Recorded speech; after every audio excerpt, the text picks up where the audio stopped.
Je ferai de mon mieux pour solder ta contribution. Et comme ça, tu pourras reprendre les cours. Non, maman. Je ne suis pas en train de négocier avec toi.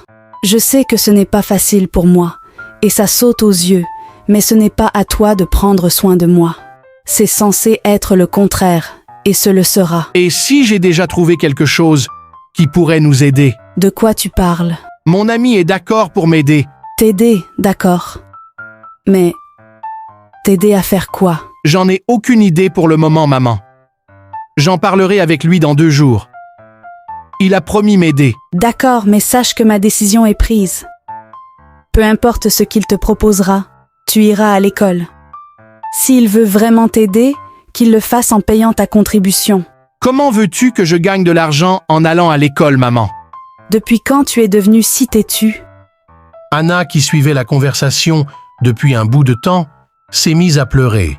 Oh ma chérie, fais pas attention à nous. Allez, viens. Je t'ai ramené des beignets. Viens prendre. Elle prend alors Anna par la main et s'en alla avec elle. Quant à Brice, il s'est allongé sur sa natte et s'est endormi après quelques minutes de réflexion. 2 jours plus tard, très tôt le matin, Brice se réveilla de très bonne humeur à l'idée de rencontrer son ami afin de changer sa situation financière. Pour ne pas perdre du temps, il s'est mis à faire ses travaux domestiques. Ensuite, il a aidé sa mère à installer ses affaires sur son site de commerce. Une fois de retour à la maison, il réveilla sa sœur. Anna, debout. C'est le matin, Brice. Laisse-moi dormir. Je vais pas à l'école, moi. Je sais, mais il faut que tu te lèves.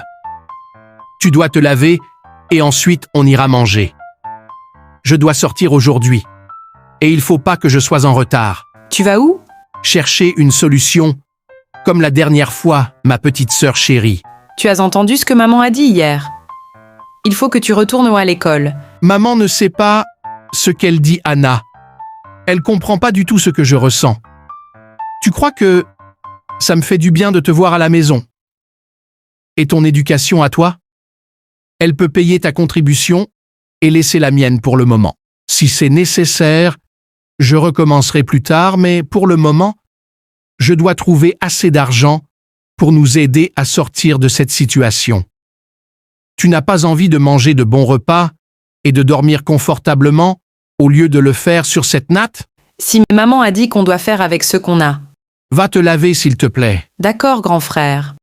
Au bout de 25 Messapipartments, elle finit de prendre sa douche. Les deux se sont donc rendus dans leur coin habituel dans le but de prendre leur petit déjeuner. Bonjour Brice. Bonjour Anna. Bonjour, Tanti. Tanti. Vous allez bien? Oui, Tanti. Vous voulez quoi? 50 francs et beignets. 50 francs, Tanti. La même chose pour vous deux? Oui, Tanti. D'accord. Après avoir consommé leur bouillie, ils ont repris le chemin de la maison. Tout d'un coup, Anna dit à son grand frère. Brice, tu as raison. Par rapport à quoi, petite sœur chérie? Il faut que nous sortions de cette situation. Je suis fatiguée de prendre de la bouillie et des beignets tous les jours. En plus, maman vend la même chose, mais elle nous laisse pas prendre sa bouillie. J'ai jamais compris pourquoi. J'ai besoin de manger autre chose, grand frère. Ne t'inquiète pas. Tout ira bien. Nous allons nous en sortir. Je te le promets. Je te fais confiance, grand frère. Merci, Anna. Maintenant, rentrons. Je dois sortir tout à l'heure. Je ne dois pas être en retard. D'accord. Sans plus attendre, ils sont rentrés à la maison. Aussitôt, Brice quitta la maison. Après 1 heure de marche, il arrive sur le lieu de rendez-vous. Il était debout au bord de la voie quand soudain, 3 véhicules de luxe se sont arrêtés devant lui. Un garde descend et lui demande. « C'est toi, Brice? Oui, c'est bien moi. Monte à bord du véhicule. Où allons-nous? Monte et ne pose pas de questions. » Ne pouvant pas refuser, il exécuta l'ordre du garde. Dans un silence absolu, ils ont effectué un parcours de 220 kilomètres. « Descends. » Brice descend du véhicule et aperçoit à sa grande surprise une très belle villa de couleur blanche. C'est où ici? Avance. Tu poses trop de questions. Avec la peur au ventre, il avança très lentement. Une fois dans le salon des invités, il aperçoit Alphonse assis et qui l'attendait. « Bonne arrivée, mon frère. C'est toi qui les as envoyés me chercher? Tu avais un autre programme? » Non. Je parle de la façon dont ils m'ont traité. À croire qu'on voulait me kidnapper. C'est quoi le problème? Ils peuvent pas y aller doucement? Calme-toi, mon frère. Ils sont habitués à agir de la sorte. C'est pas toi le problème. D'accord, mais la prochaine fois, tu viens me chercher toi-même. D'accord, pas de problème. Au passage, c'est chez toi ici? Oui. C'est l'une de mes villas. L'une? Je comprends mieux ce que tu disais. Tu dois être vraiment riche. Alors, dis-moi, comment ça marche? Ne sois pas trop pressé. D'abord, nous allons passer à table. J'ai faim. J'ai organisé un festin en ton nom, même si ce sera juste entre toi et moi. Et ta copine aussi? J'en ai pas. J'ai pas eu le temps de penser à ça. J'étais un peu trop occupé à me faire des millions. Toi, Alphonse? Ne pas penser aux filles? J'ai du mal à y croire. Pourtant, je te dis la vérité. Tu auras le temps de comprendre. Maintenant, mangeons. Ils se sont donc installés et ils ont copieusement mangé. Étant trop pressé de connaître le plan à suivre afin de devenir riche comme son ami de longue date, Brice demanda à nouveau « Maintenant, passons aux choses sérieuses, Alphonse. Comment ça va se passer? Je vois qu'il y a que ça qui te hante. Je vais te poser une question, et on verra bien. Vas-y, je t'écoute. Qu'est-ce que t'es prêt à faire pour changer ta vie, ta situation financière? N'importe quoi. Je suis prêt à faire n'importe quoi si ça peut me sortir de cette situation. Je souffre, Alphonse. Depuis que j'ai perdu mon père, tout est devenu super difficile et surtout pour ma mère. Je comprends. Ça va changer très bientôt. Certes, je te connais depuis très longtemps, et je sais que je peux te faire confiance, que tu peux être discret et surtout garder un secret, mais il va falloir que j'en parle aux partenaires. Il me faut des diplômes?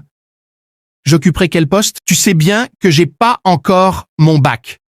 Ça cause pas de problème? Je crois t'avoir dit que j'ai abandonné les cours bien plus tôt que toi. Tu n'auras besoin de rien de tout ça. Ça marche alors? J'ai un cadeau pour toi. Quoi ça? Il lui tend un emballage tout en disant « Tiens, Brice récupère l'emballage et l'ouvre. Oh mon Dieu! C'est un iPhone? Attends. C'est lequel? le dernier sur le marché. Tu dois être joignable. C'est pour cela que je te l'ai acheté.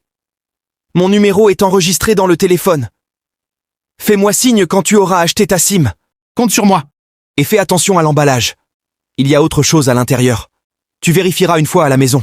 Je dois sortir, je profiterai pour te déposer. Ça marche. Pour la première fois, un vrai sourire se dessina sur son visage. Enfin, la richesse, la gloire, le luxe, tout ce dont il a pu rêver, se trouvait à sa porte. 15 mois plus tard, Alphonse revient super bien habillé. Waouh! Tu es élégant. Merci mon frère. Allons-y. Au bout de 2 heures de route, ils arrivent à destination. Revoilà Brice dans son quartier, dans un véhicule flambant neuf. Au moment de descendre du véhicule, il croise le regard de sa crush qu'il a toujours ignoré à cause de sa pauvreté. Très rapidement, il détourna le regard tout en montrant une totale indifférence. Il dit ensuite à Alphonse « Merci de m'avoir accompagné et merci pour tout. Je te revaudrai ça. » Oh non. Pas besoin de me remercier. N'oublie pas de me faire signe. À la prochaine, mon frère. À plus. Après le départ d'Alphonse, Brice se dirigea vers sa maison, mais la jeune fille l'arrêta en l'appelant. Brissy, Oui? Que puis-je pour toi, Daniela? pourquoi autant de froideur? Un truc ne va pas? Pourquoi tu m'adresses la parole tout d'un coup? Tu m'as jamais apprécié à ce que je sache. Tu me repousses à chaque fois que j'essaye de m'approcher de toi. Et là, tu m'adresses la parole sans que je ne te dise un mot. Désolée si j'ai été désagréable avec toi. Je l'ai pas fait exprès. Tu me pardonnes? Va falloir que tu te rachètes auprès de moi. En quoi faisant? Tu es une fille intelligente, tu trouveras forcément un truc. Merci pour le compliment. Je verrai bien. Je peux avoir ton contact? Brice sort alors son téléphone de sa poche, le remet à Daniela, tout en lui disant Mais le tien, je t'écrirai. Oh mon Dieu! T'as le dernier iPhone?